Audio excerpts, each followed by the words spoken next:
The regional politician is responsible for public health in the eastern state of Saxony, and the shouting protesters on her doorstep were apparently furious about measures to tackle the coronavirus pandemic. The protest last month, widely condemned by politicians and the public alike, was not a one-off. Every week tens of thousands of Germans take to the streets to demonstrate against restrictions and vaccination. Turning to hatred, many protests are peaceful, but others explode into violence, and experts are increasingly worried by the aggressive language and threats aimed at politicians and public figures online. 2 security officers stood guard as I interviewed Petra Köpping about her experience. Petra Köpping: of course it's disappointing. You try to make policies that protect people in a pandemic and that turns into anger and hatred. Petra Köpping, Health Minister, State of Saxony 1px transparent line. Some of the hatred towards her, she says, is stirred up and exploited by the far right.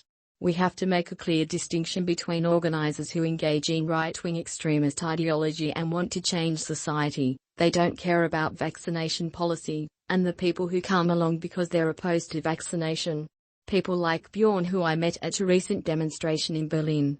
He'd brought along his young son and, as he held his hand in the crowd, Bjorn explained he wasn't vaccinated himself because he thought the jab had been developed too quickly. The discrepancy between what we know and what the media tell us makes me suspicious.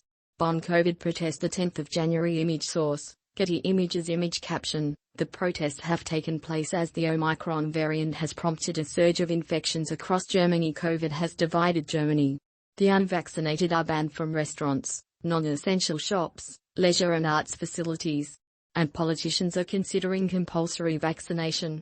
Bjorn was among several thousand people who marched through the brightly lit streets of the capital.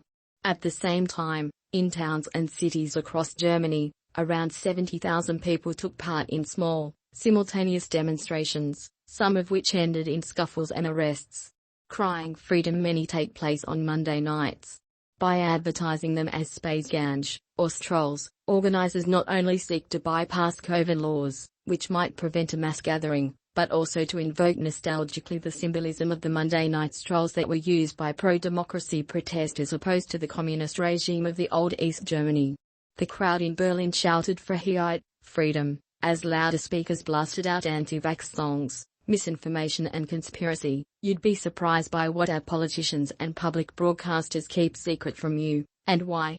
Protester in Saxony. Image source, BBC/One Dominguez. Image caption: marches have been held every Monday night across Germany. Some German politicians have acknowledged that they'll never persuade many of these people of the benefits and safety of the vaccine, let alone convince otherwise those who don't believe COVID exists.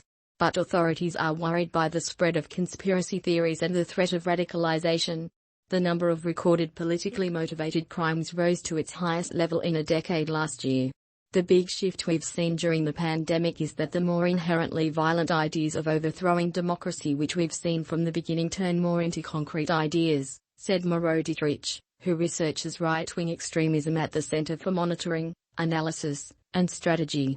German Health Minister Karl Lauterbach vaccinates Friday during a visit to a coronavirus disease, COVID-19, vaccination center in Hanover, Germany, December 17, 2021. Image source, Reuters. Image caption: German Health Minister Karl Lauterbach has singled out in social media posts calling for violence. He spends his days undercover online, monitoring networks like the messaging app Telegram.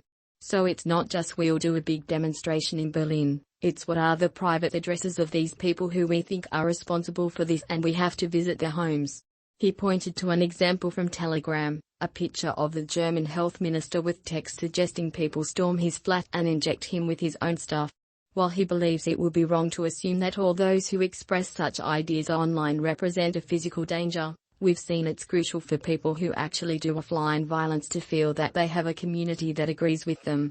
Most Germans dismiss the conspiracy theories and the protesters who are, after all, very much in the minority.